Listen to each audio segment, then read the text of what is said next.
Hey, man, welcome to the show, Sports Hip Hop with DJ Mad Max, Live 365, iHeartRadio, Mad Max Radio. We got Flex Jaxn joining me here in the building here tonight. Memphis own. Welcome to the show, man. How's everything going? Man, thank you for having me. Everything's pretty decent, man. Taking life one day at a time as usual. Exactly. Yeah, you have an interesting journey. We're gonna get all into it, but congratulations. I just heard the news that E broke to me. Shout out to E for getting this set up, of course, with Shawn Barron. Congratulations. Most definitely. Most big shout out to E, shout out to Mello at Indie Bread and Shawn Barron at Plain Side as well. And United Masters. Absolutely. So why don't we break right into it since I brought it up at the top of the interview, just getting the deal done because that's monumental. This is a monumental step for you. Yeah, Indie Bread. So actually it's a situation where I met them about 2, 3 years ago. I was engineering at the time. Outside of being an artist, I was full-time engineer. I was engineering one of their artists at the time. They ended up hearing my music, um, and told me straight up, he was like, give me a couple years, give me some time, and once I'm in position, I'm gonna come back and get you because the world needs to hear this music. And of course, me at the time, I'm feeling like, man, just talking. People will say whatever. 2 years later, I got that phone call. Actually came, flew me out to LA. The rest is history. We're here now. What was the first meeting between you and Shawn Barron? What was that? Do you remember the first time you guys were in the studio and kind of how you guys built this chemistry a little bit to where he saw something in you? The first time I met Shawn Barron was at the Radio Nation's rollout in LA. It's an event done by the Radio Nation DJs and Indie Bread as well. Uh, Came out, played my music. I performed private setting. I was actually in there with the Radio Nation DJs, Shawn Barron, some other major labels. Sirius XM was there as well. Once the music and the emotions got to flowing, it was pretty much a wrap from there. That's pretty much where everybody got to see me raw in spotlight. After that, pretty much Shawn got in contact with E and Mello, got in contact with me, and we shot off from there. And just big things are going to be happening. So, what are some of the things that you could speak on right now? As far as now, is there an album on the way? What's something that you're planning right away? Because I feel as though once you get the deal done, you're always going to be working, but now it's you have something to prove almost. Right, right. So on the 28th of February, we dropped I Cry, I which you cry. can call a introductory record, very vulnerable, probably one of the most vulnerable songs I've ever made. This Friday, I'm actually releasing on 4/4 Drugs to Numb, which is another record that hits deep emotionally. I can't hit just yet about an album, but just know that we do have a lot more coming. A lot more coming, especially being involved with a program that I started called the D.I.R.E program. I did want to get into that about the D.I.R.E program. Just how did you were you able to click with that message? Because it was inspired by the D.I.R.E program from when you were a kid, and I did learn about some of the struggles that you had. We could touch on them if you want to, but how did you come up with the concept for D.I.R.E, which you represent? So honestly, I feel like I let the lion down. I'm not sure if D.I.R.E was there at your school, but they used to have this mascot. It was a lion. It was a lion, black shirt, red D.I.R.E shirt. Used to pretty much tell us not to do drugs, not to get into things like that. And over time, I just woke up one day and I was like, man, I really let this lion down. So I said, well, how can I approach the struggles with addiction and mental and emotional disorders that I have in a light the same way that they're directly approached it, but I can put my own take on it because everybody has their own vision and their own mindset of how problems should be addressed. And I came up with DIRE, which stands for Drugs Imitate Real Emotions, which is based off of DARE and based off how DARE reflected upon me and how I could revitalize it and re-put it out to the people who need it. Mm. It's interesting because the way it's broken down for everyone is that so whatever drug that someone gets hooked on, it's based on like a certain emotion. So if you're angry, you're gonna choose something that's gonna fuel that fire in a way. Is that kind of pretty You much can what you look go at it after? Or? you can look at it like that, or you can also look at it as drugs affect everybody differently. So Mhm. the way this certain drug might affect me, it might not affect you. Whatever this drug does for me, it might not do for you. But a majority of the times, people run into drugs to replace something or to fix something. So if you go through a traumatic experience in life, which is pretty much majority of how I enter my step into drugs, trauma. If you go to something traumatic and you're trying to fight this pain, you're trying to replace that emotion with something else, which can be a numbness, can be a happiness, can be a highness, could be a whatever it is. And for me at the time, with what I was chasing, was I was trying to replace pain. I was trying to replace sadness. I was trying to replace any feeling that I didn't want to feel with that drug, with that numbness, or with that high, or with that pleasure. But over time, you have to be real with yourself. I mean, you can get lost in it, and you have the types of addictions where people get lost in it. They don't really realize, oh, I'm on it. And you have the type that, no, I'm aware of what I'm doing. I'm not changing it. So I'm clearly choosing it. I know why I'm doing it, but I understand it's not doing what it's supposed to do. It's not replacing the feeling I thought I replaced. Because once you come down, that feeling's just gonna hit you 10 times harder. Mm. It's interesting because when I look at it, it's always interesting to see how someone, because I'm someone that has never done drugs in my life, which is crazy because it's just being in the music scene, the entertainment industry, and just my background where I come from. I have people in my family that have a lot of substance abuse issues, and it's just always what gets them hooked on it right away. Because I'm someone that goes through all those emotions, as you mentioned, traumas and things like that. But it's always interesting to what was the first time, because the first time is basically the gateway, because that's what gets you hooked on, because then you keep going back for that. It's always interesting to really find out what makes a person go for it for the first time. My first introduction to any kind of substance was alcohol, and I had to be 10, 11, or 12 at the time. I remember like it was yesterday. We was backseat with my cousin and one of his cousins, um, Canadian Club and Coke. Being 10, 11, 12, I spent a lot of my youth by myself. So I had a lot of time to dibble and dabble with music, in my own emotions, didn't really talk a lot. So once I got introduced to alcohol starting off, it kind of gave me this feeling of taking the edge off of the world. Gave me this feeling of, oh, I wasn't so concerned, or it doesn't bother me to be by myself all day. It doesn't bother me that I'm here all the time and nobody to talk to. It kind of took the edge off, took the thoughts away. And that's where it began for me. Now, I mean, a lot of people cope differently, a lot of people deal differently. And unfortunately, I'm one of the people who fell into substance abuse. But fortunately, I'm one of the people who are able to connect with people and understand where they're coming from, understand the feeling, and help lead them wherever it's meant for me to lead them. Wherever the universe is calling me to help people from, it's a blessing that I'm able to do that. It is, and it shows the true growth and the impact that you're having out here. Now, what are you doing as far as the program with D.I.R.E? Is this, are you kind of doing it similar to how the D.A.R.E program is, like going into schools and things like that? Not yet. So right Mhm. now, I'm currently fleshing out the program still. Right now, I would rather focus more on current people who need help. And it's simple. Yes, the kids need help. Yes, we care about the kids, but people can easily just reach out.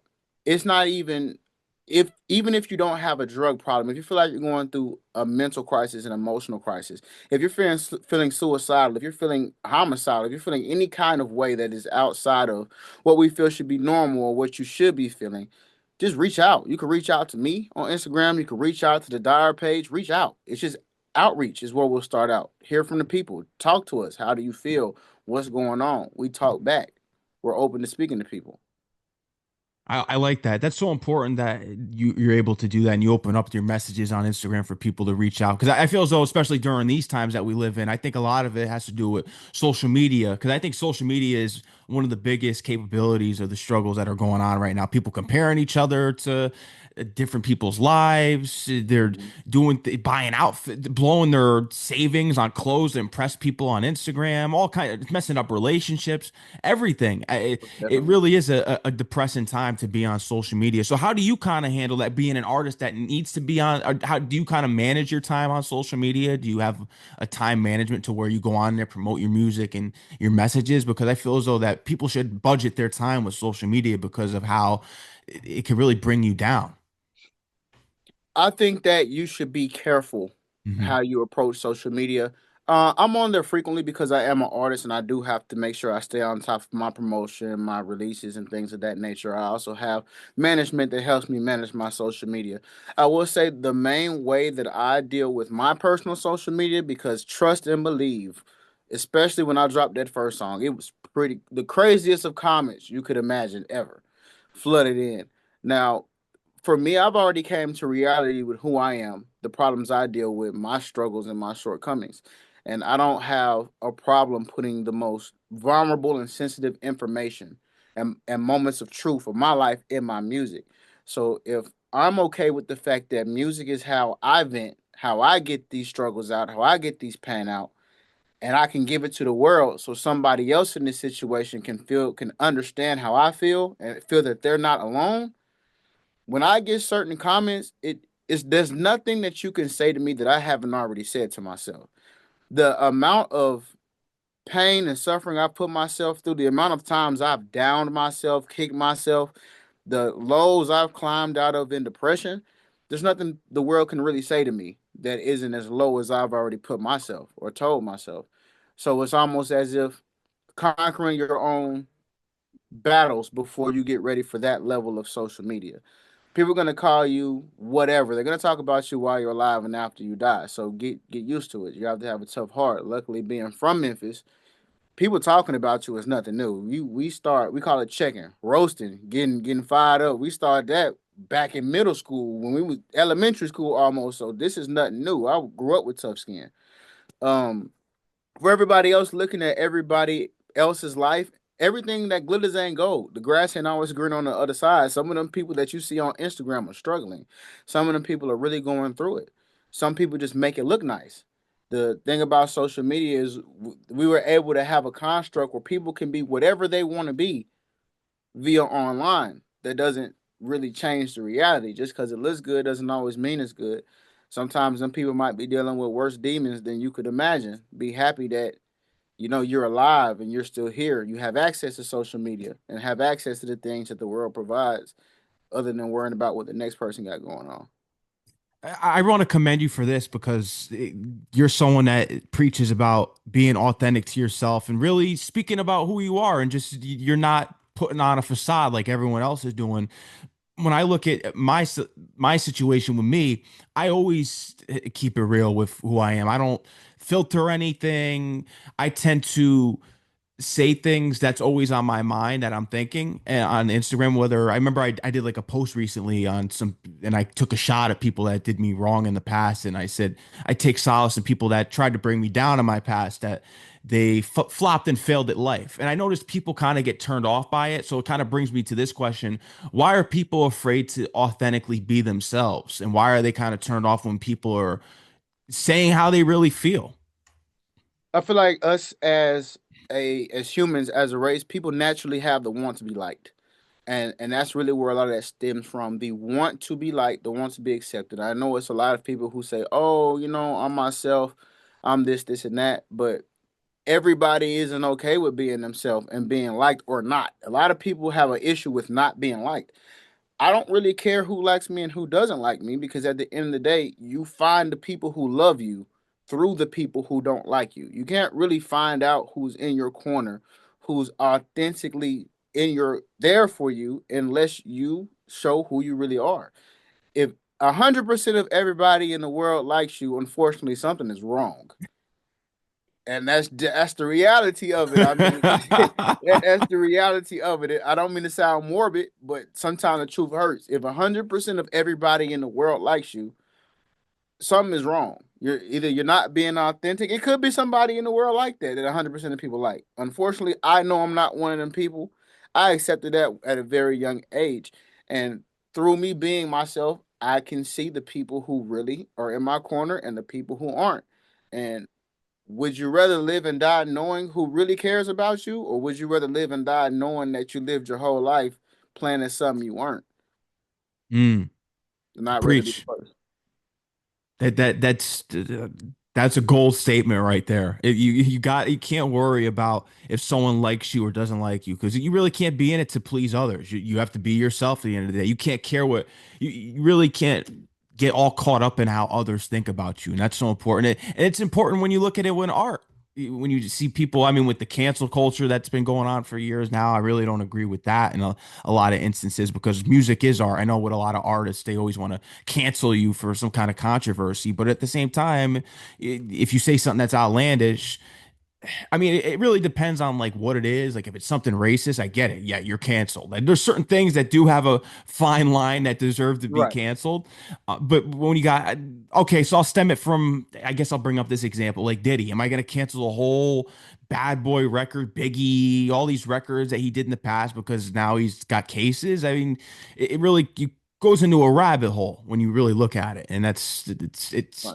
it's a sensitive situation, but I'm trying to give an example as to look how far we can really take things if we're gonna, It makes sense. yeah. It's a great example because you have to wonder the guilty by association, which Hmm. they say be careful of the company you keep. Um, Biggie could have possibly now Biggie has some outlandish statements in his raps. So do I. I have some pretty outlandish stuff and some things I say. Unfortunately, the guilty by association thing is more so was he involved in what Diddy had going on? Was he not involved in what Diddy had going on? Is what Diddy have going on? A lot of people trying to take him down, or is this legitimately what goes on? Unfortunately, in the entertainment industry, with the type of spotlight you get as an artist, it literally just has to be settled out and proven. That's the only way we can truly know. Now, I will say the downside to being a public figure like that is, um, even if it's proven that it's not true, the world will never let it go. No, they won't. They'll hold on to it until your last breath. No matter what, they're never gonna let it go. And you just have to be prepared for that. And honestly, if a person isn't prepared to take that type of lifelong criticism for simple mistakes, then the public figure spotlight isn't for them. And that's the reality of the industry. Um, Here I am, I cry. The first four bars. Since a young kid, I was stressing if I was gay or not. My DMs blew up, blew up. My phone blew up. Calls blew up. What do you mean by this? What do you mean by this? I just had somebody ask me today, was that a moment of truth or were you coming out? And luckily, I told them you have to wait for my first interview to actually find out the answer. And here we are. The answer is that was a moment of truth. As a young kid back in the third grade, I believe, is when I found out that gay didn't mean happy, and gay actually meant that the double meaning was that you like the same sex. Well, at the time, that was confusing to me. Being 7 year old in the third grade, having to figure out, oh, so it's either I'm happy and like the same sex, or I'm unhappy and I like girls. I don't think in the third grade that's something that I should have been stressing about. I feel like in the third grade I should have been stressing about whether I got Spider Man on my shoes or Batman on my shoes. That's how I feel now in life. And from me putting that in a song by itself, and showing the world from the jump. These are the moments of truth that I had. A functioning addict, somebody who's been through it, going through it, still dealing with it, somebody with these disorders, with ADHD, with bipolar disorder, out the gate. That was me preparing and putting that on my back that for the rest of my life, these things can be brought up. I'm prepared for that. That's something I accepted before I even got into this.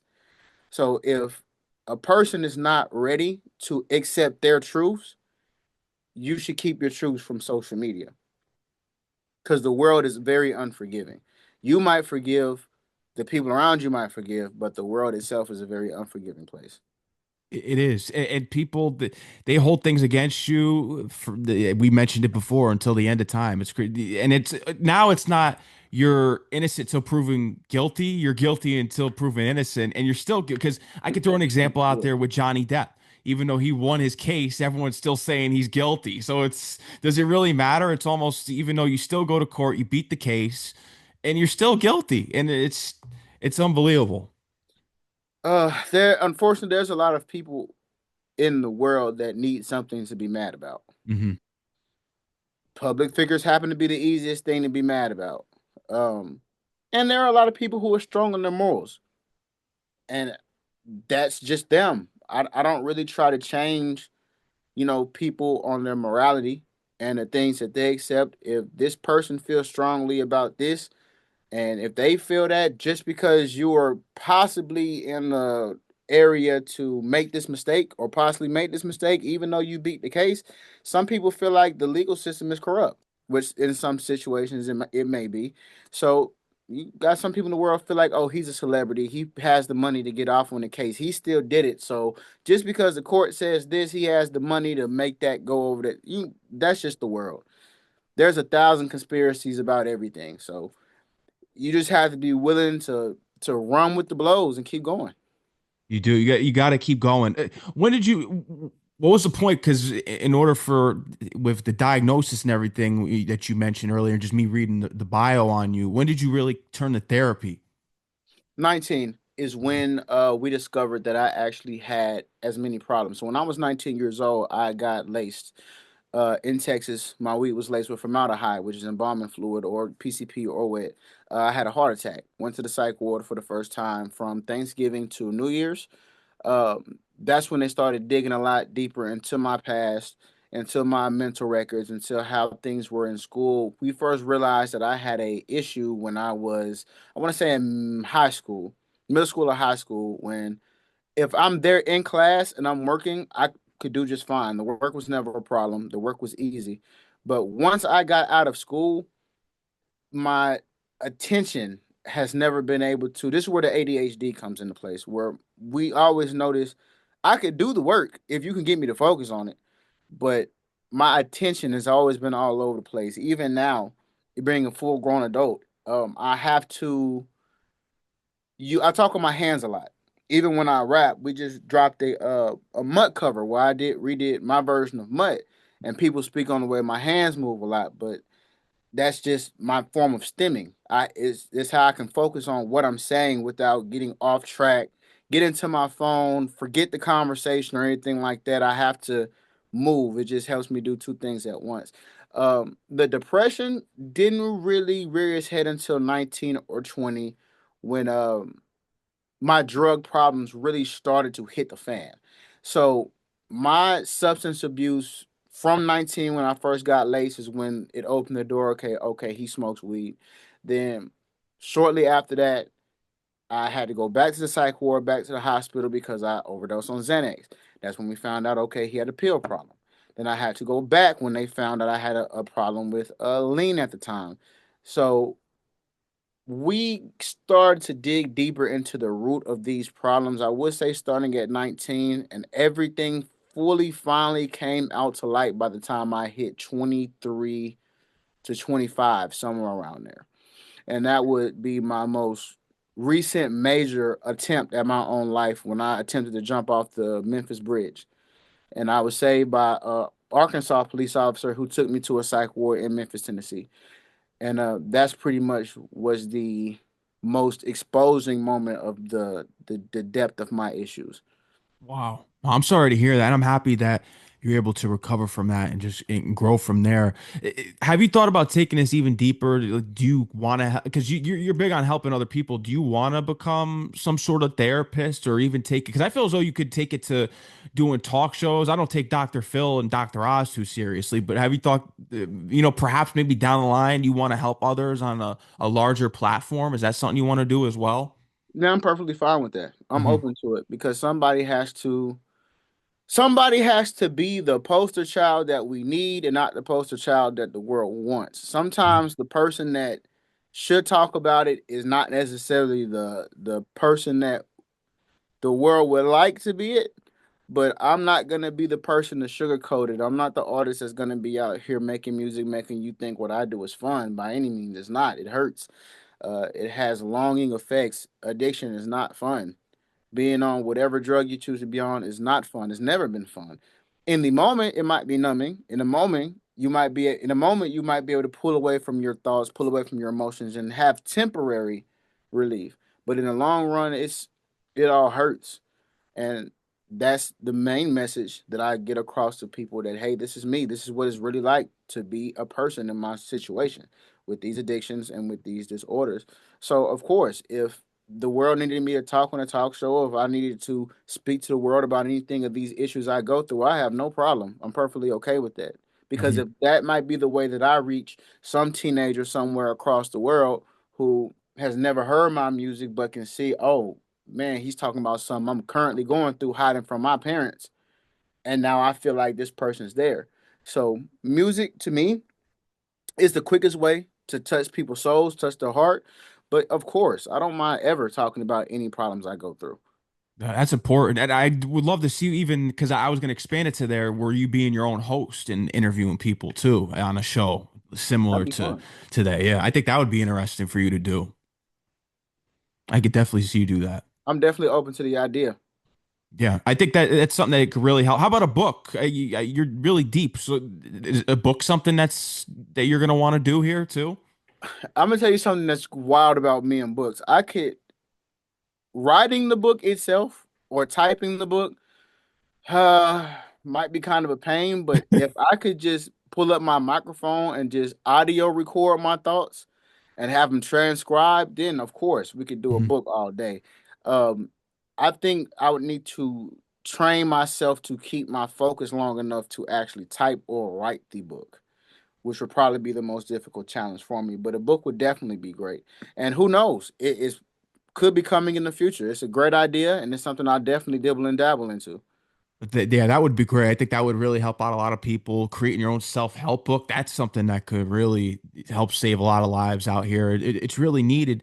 And speaking about that with because people's attention spans are all short now, just with social media and music. So how do you plan on really dragging people in with your message? Because I feel as though we need more artists like you out here with a message and really speaking the truth and who you are as a person to where you have a lot of artists that are trendy and this kind of goes into the question of do you feel as though that today's hip hop, I mean, I really don't like it because it's a stereotype Right. that they promote drug use. I mean, do you, because everyone says, oh, the popping pills and things like that went from today.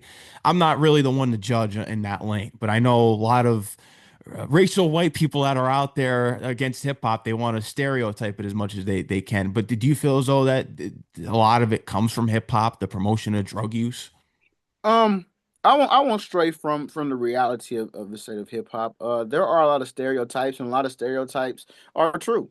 Unfortunately, I mean stereotypes, but some of them most definitely have some truth into them. I do think a lot of people do promote it as something positive. Um, However, there are artists out here that do talk about what it really is and the negatives of it. I do think that for me to catch people's attention span is really just showing the world my mind. Because truth be told, the darkest people tend to make the most beautiful things, and I do like that we went with the direction of a lot of my visuals being more cinematic. Because as I dig deeper into my own soul and my own mind, and some of the things I have to get out to express, cinematically is gonna be pretty tough to stomach for some people. Even the first video where I cried being an interpolation of the way that Juice World passed. A lot of people took that in a positive way, which it was to shine light on, hey, this thing is real. Things like this really happen. Somebody is actually gone. Somebody that I love listening to. That was one of my favorite artists that I've lost close to me, which is why we went this direction. We have to shine light. The next video, be prepared. If it was hard to stomach the first interpolation, get ready because I have more for you. Friday, 4-4. Most definitely get ready for the next person that we're gonna bring to the table to discuss. It's very important that these issues be identified. So as we highlight celebrities who have lost their lives through the drug overdose, I also will have content in the future that might get a little TV series crazy, might get a little movie crazy, might get a little on the psychotic crazy tip, but I'm perfectly okay with that. As I've said before, the world has to see it because it's somebody that could be saved, somebody that I could be stopping from doing something, hurting themselves or other people with showing these emotions. So I'm not afraid to be the weight bearer of this. Mhm. Did you want to mention the artist that you're going to be covering the new song with this Friday, or do you want to wait till Yeah, it they gotta drops? wait. They gotta wait for the They gotta video. wait. I know Gotta who it wait is, for and the video. I'm intrigued to see it. And it was a shock when I found this out. And this was someone that stayed, I guess we could drop a little clue. It's someone that stayed relevant, and it seems though people just he had his core fan base, but people just stopped following him. But he kept working. His music was still really good, and people just stopped tuning in to how it was when a certain record or two dropped. And Right.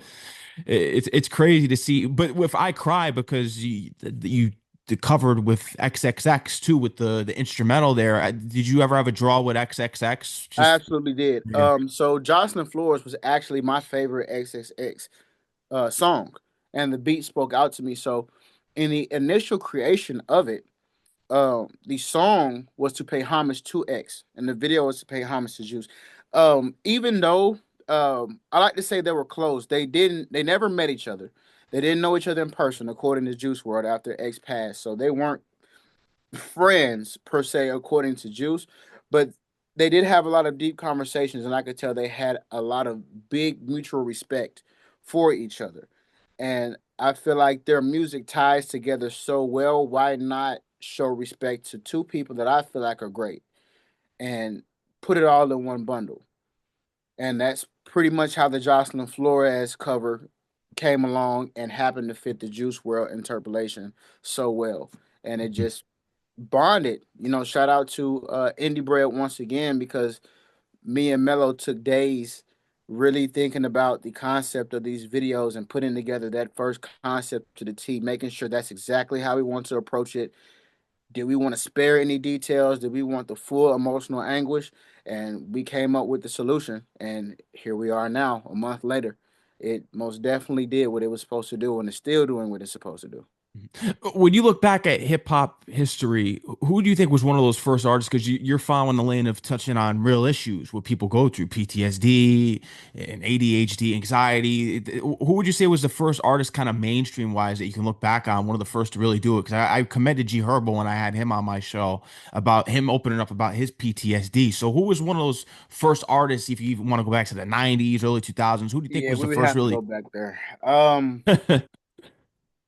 So my early beginnings in music started with a blend of R&B and funk music. Actually, I got into rap later, so I was actually into poetry before I started rapping.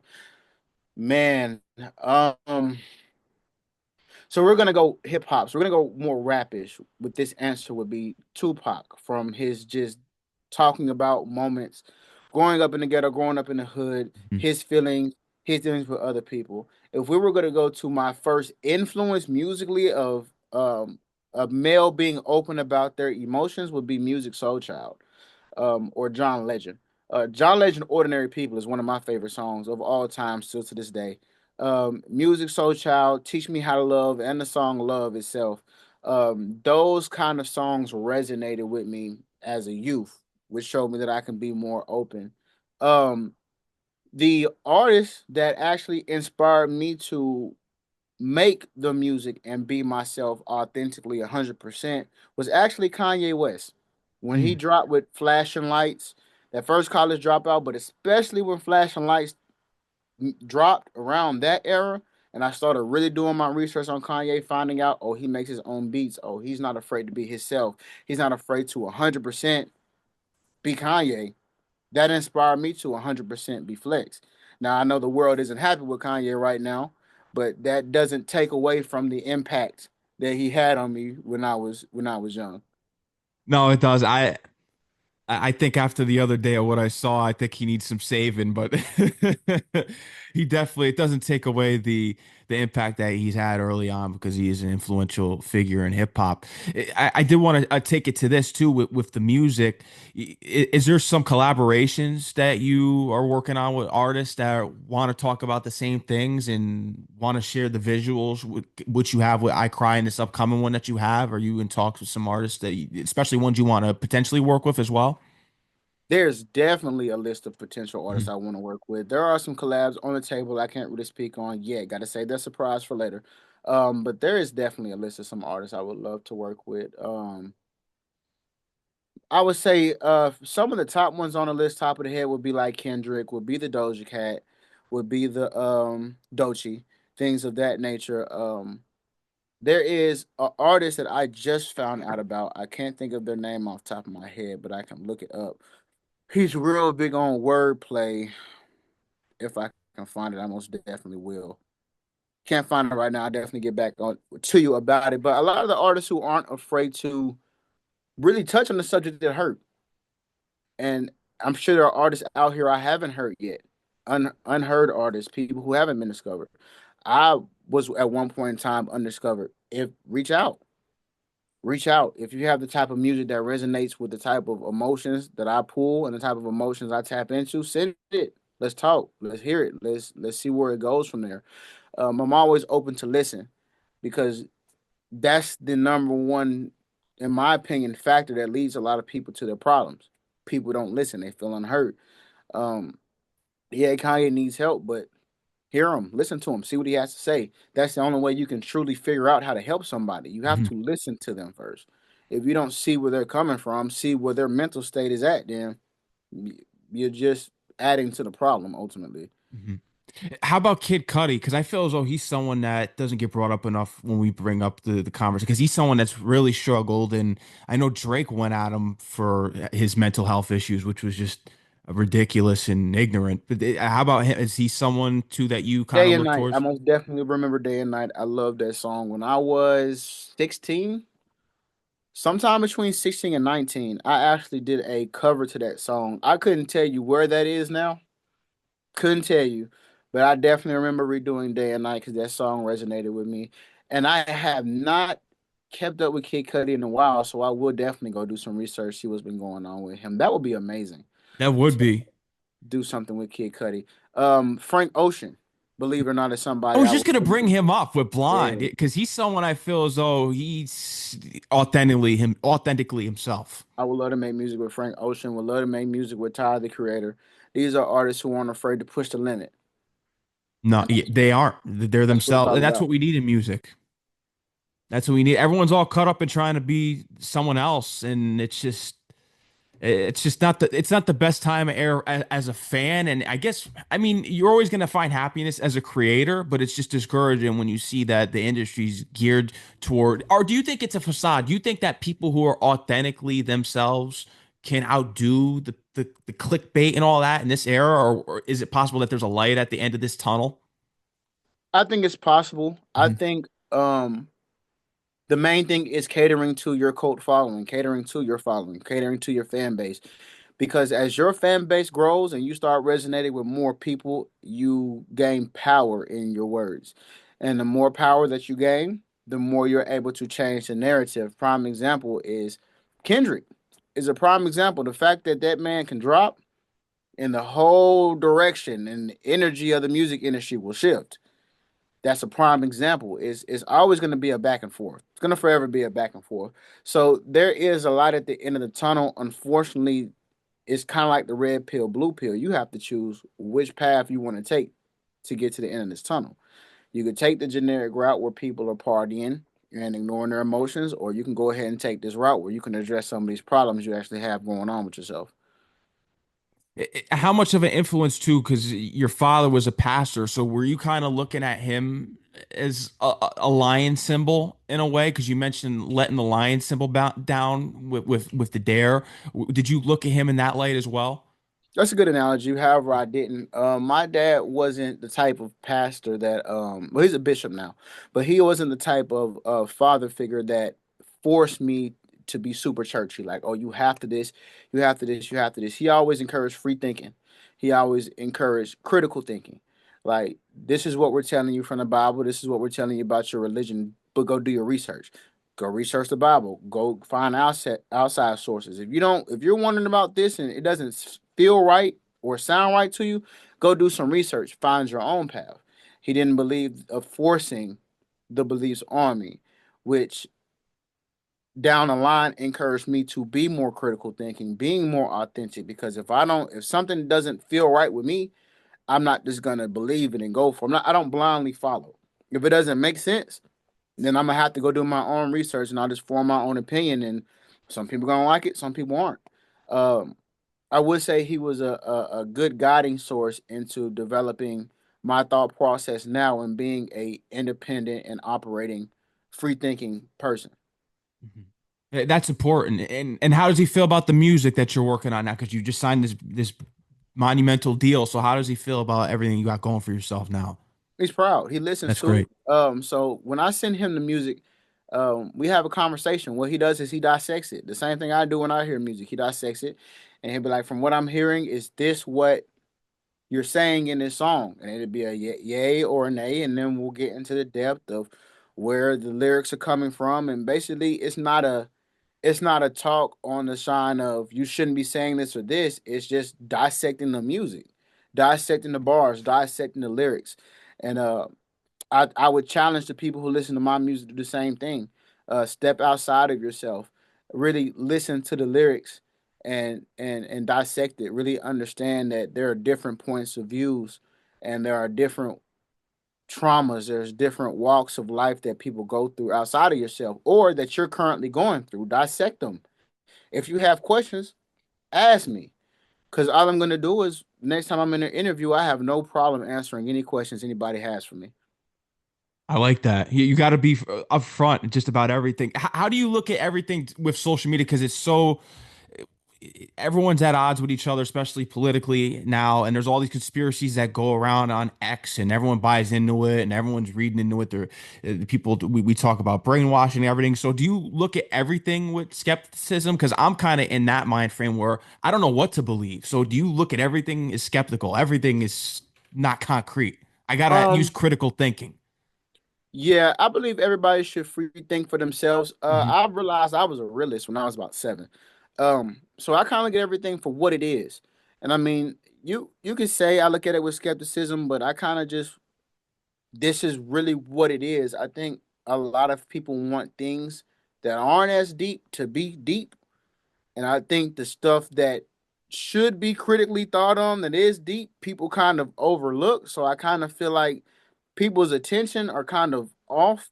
Um, I typically just look at it in my own light, take it with my own critical thinking, and keep moving because everybody's gonna have their opinion.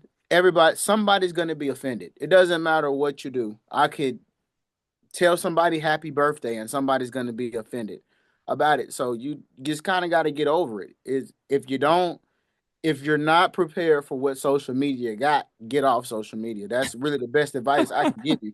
Somebody's going to be upset, somebody's going to be offended, somebody's going to be happy. Somebody is not going to know what in the world is going on in the conversation. Somebody's going to feel like they know everything on the topic while knowing nothing on the topic.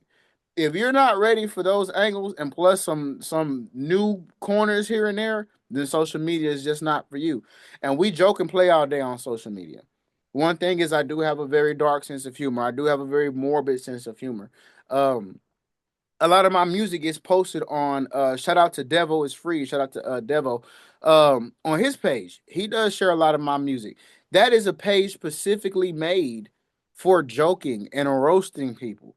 So keep in mind I'm somebody who engages with that audience when I release music.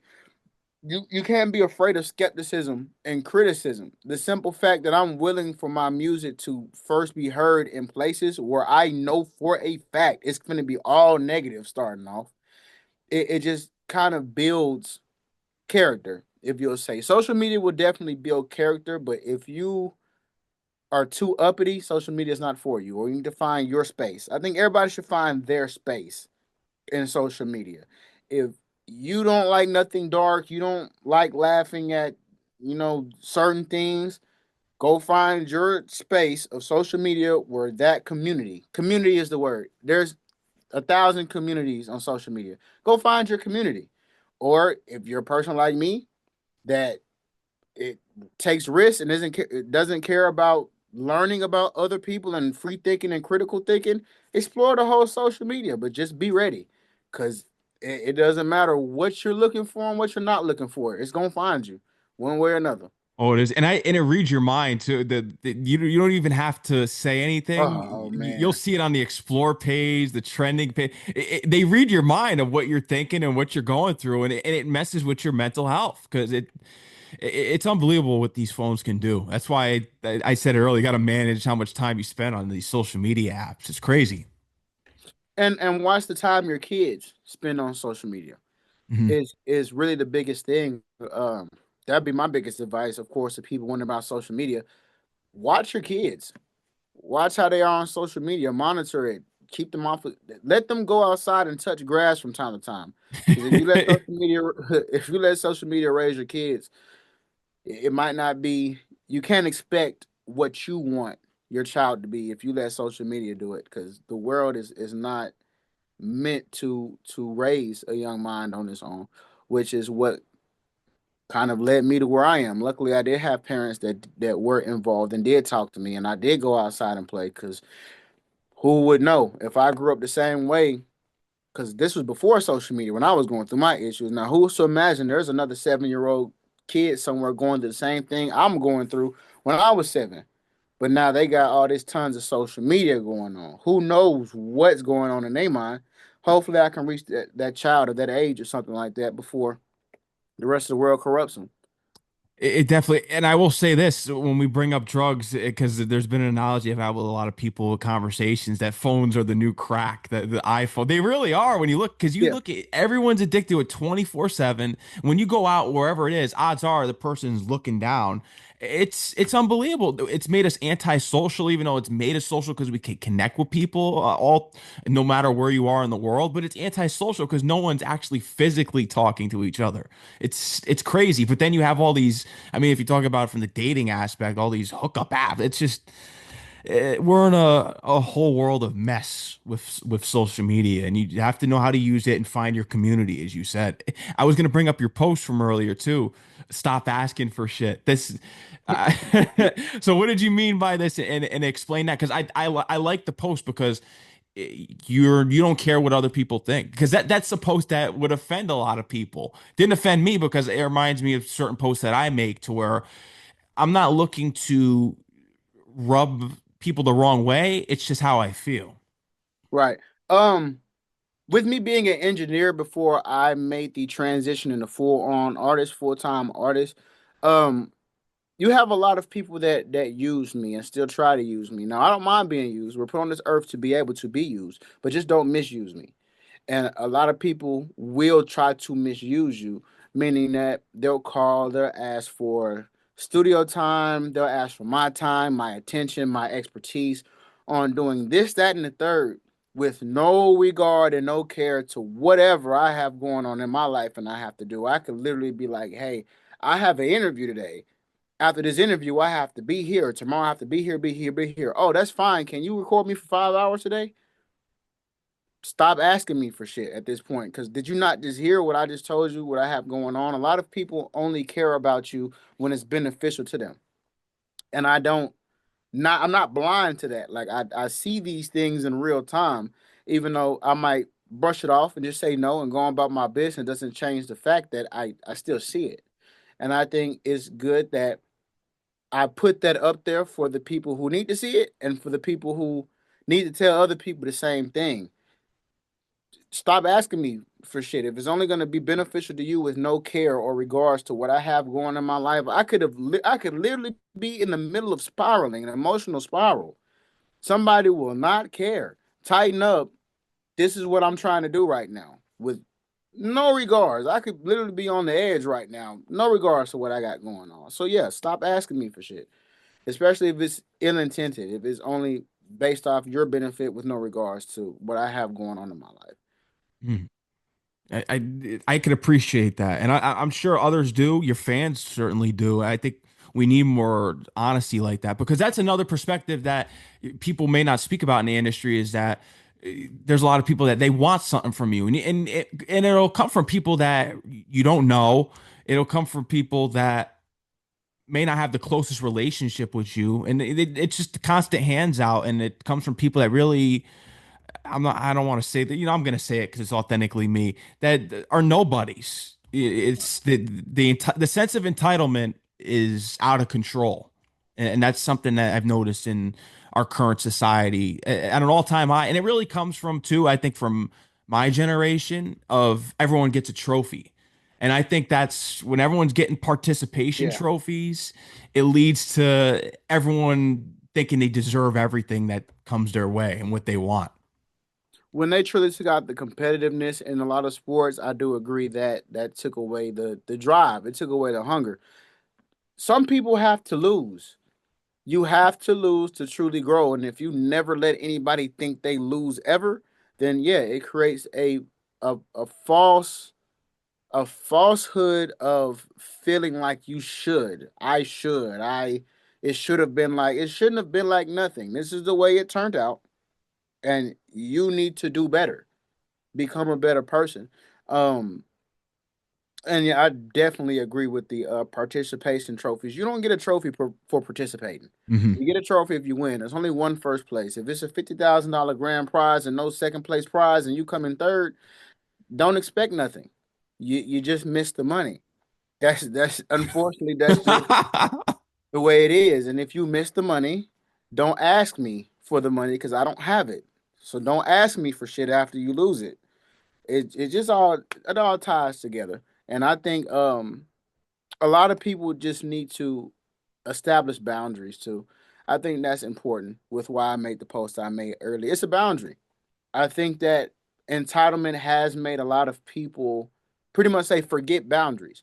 You could literally tell somebody, "Hey, I'm not comfortable doing that," and they'll get mad at you because it's something you are not comfortable doing. Hmm. And I think that's important to get back to that people have to learn boundaries. People have to learn that you're not entitled to the world, unfortunately. And I don't know if I'm necessarily the person in the world that's meant to teach that lesson, but if I was, I really don't care because everybody's not gonna like me. There you go. That's another thing for people to pick to not like me about. Congratulations.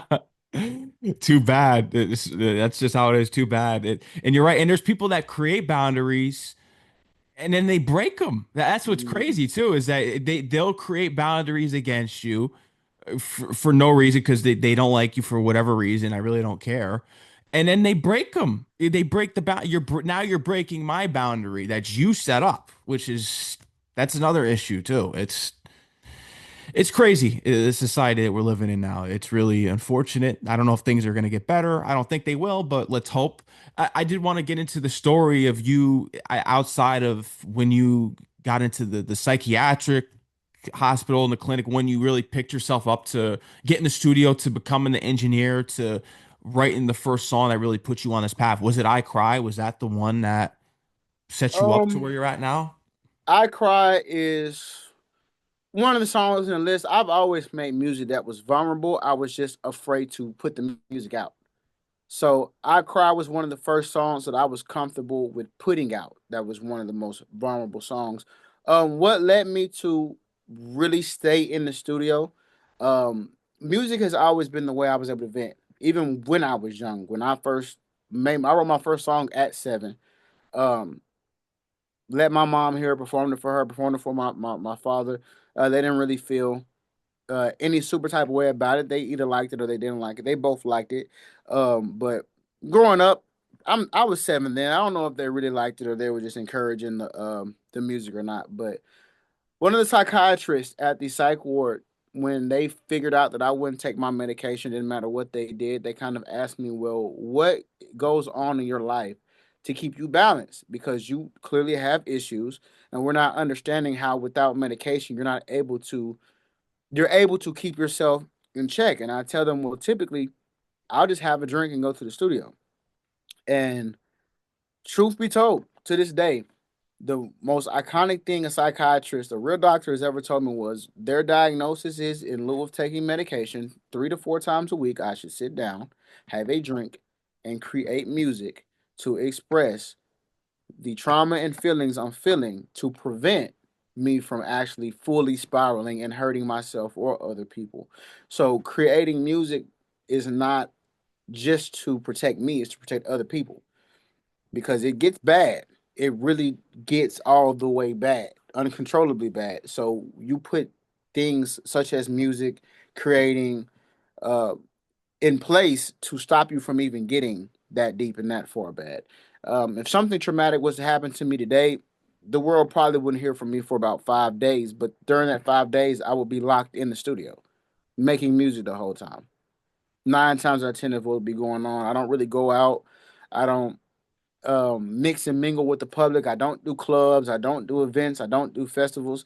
What's typically fun for people, fun for me, is literally being in this studio all day, every day, creating music, learning more about engineering. How could I make my voice sound even better on this song?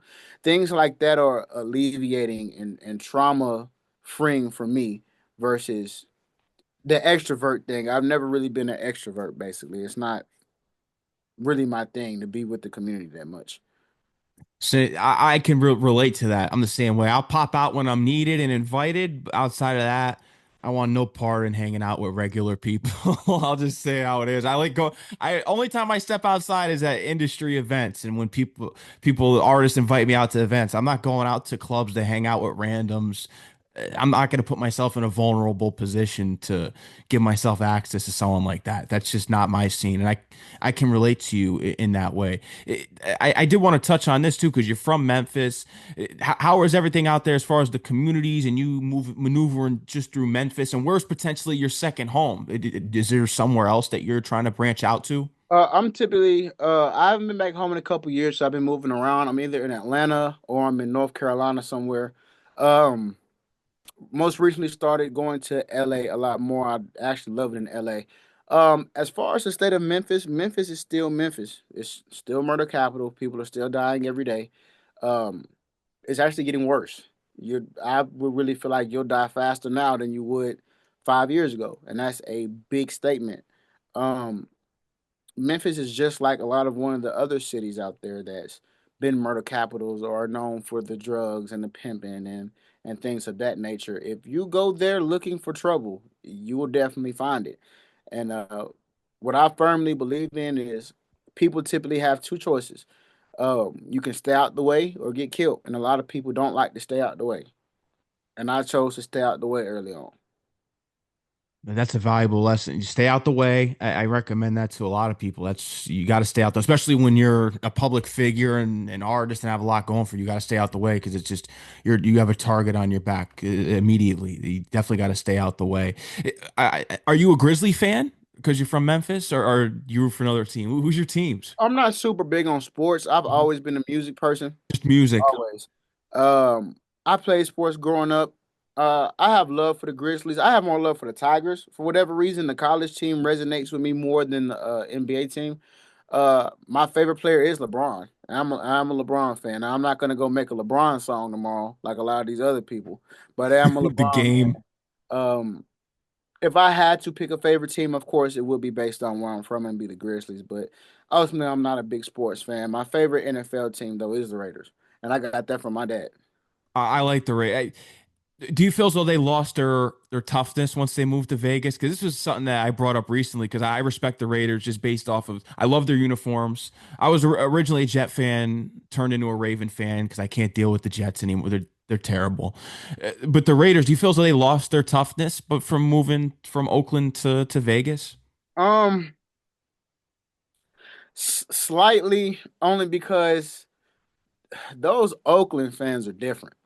Oakland is different, so it's like, yeah, you better be ready to come out here if you're a real Raiders fan versus Las Vegas. Las Vegas is actually somewhere I've always wanted to be.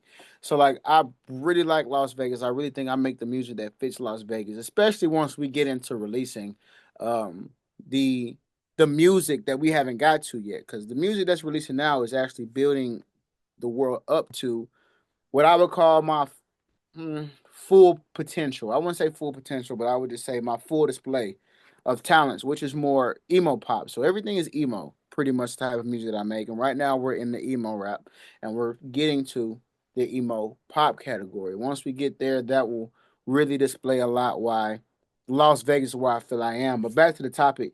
Um, I don't feel like the team itself lost its toughness. I just feel like the surroundings, the outside essence of the team lost its toughness because it's like you're not gonna go to Oakland and talk crazy about the Raiders. You're not gonna do it. You might not make it out. Las Vegas, you might feel like you might get away with it because there's so much going on in Las Vegas. People probably are trying to get to the casino right after the football game. They're like, oh, okay, I don't really care. No, it's just not the same. So yeah, I would say it lost some of its edge, some of the outside essence or edge that it had. I can agree to that. Okay, so you stumbled upon Mitchell and Ness, and they released the line of authentic jerseys. Who's that all-time Raider that you're getting? My last name is Jackson. I don't really have an all-time Raider. The only reason I'm gonna say that is because I'm not super big on sports, Mhm. so I kind of go on. I go on names. I think your name is important. So I probably, if I just had to choose, I would say Bo Jackson. Hmm. Um, we have the same last name. Truth be told, that is the real reason. I'm not gonna jump out here and say I'm a super sports fanatic because, as I've said before, I'm a music person. I'm Yeah. not. But just off the simple fact that this person had the same last name as me, this person was a great player on the team. Go Jacksons. That's how I look at it. Yeah. That's And how I look Lamar at it. Jackson too. You got to go for him too. You get the same last name. I did like Lamar Jackson. It was also another NFL player I used to like. I think his name was Derek Jackson. Hmm. Um, did he play for the Eagles? Oh, Deshaun Ah, Jackson. That's right. Deshaun Jackson. Deshaun That's Jackson what it played for the is. Eagles. Hmm. Yes, Deshaun Jackson. Those are the type of things that would make me look at a player just because we have the same last name. Because now I'm wondering, I wonder this is my cousin because everybody got 30,000 cousins. Matter of fact, if your last name is Jackson, you might be my cousin. It's Who possible. knows? You never know. Speaking of your name, who gave you the name Flex Jackson? Because it's your last name, but how'd you get the flex to it? It's an acronym that kind of grew on me over time. Stands for Family Loyalty Exceeding Expectations, Mm. and that's pretty much what Flex stand for. And Flex is just a nickname that just kind of came over time that people just started calling me, and it just fit. And of course, Jackson Jaxn is a play on my actual last name Jackson. And my favorite number is eight. Flex has four letters. Jackson has four letters. Flex Jackson is a number of completion to me, and that's pretty much how the name came about. You definitely got to get a Lamar Jackson jersey because he's 8 too. He's got your last name and his number is 8. There you go. That's the I one to gotta go get. buy a Lamar Jackson jersey. I definitely go look it up. That's the one to get. Uh, so man, how about this? I wanted to get into the merch because I saw that on your website with the Dire. So let's talk about the merch and just the products that you have, how you came up with the products, and what else you could be expanded from there. So we do have a lot more products that are coming. You should be able to get shirts and hoodies.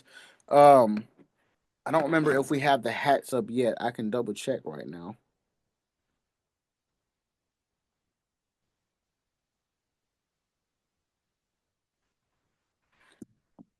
The merch is all Dire merch, of course. There is a poster up there. Yeah, we got the shirt, the hoodie, we have the Dire poster, the shoulder backpack, the hats, and like I said before, hoodies.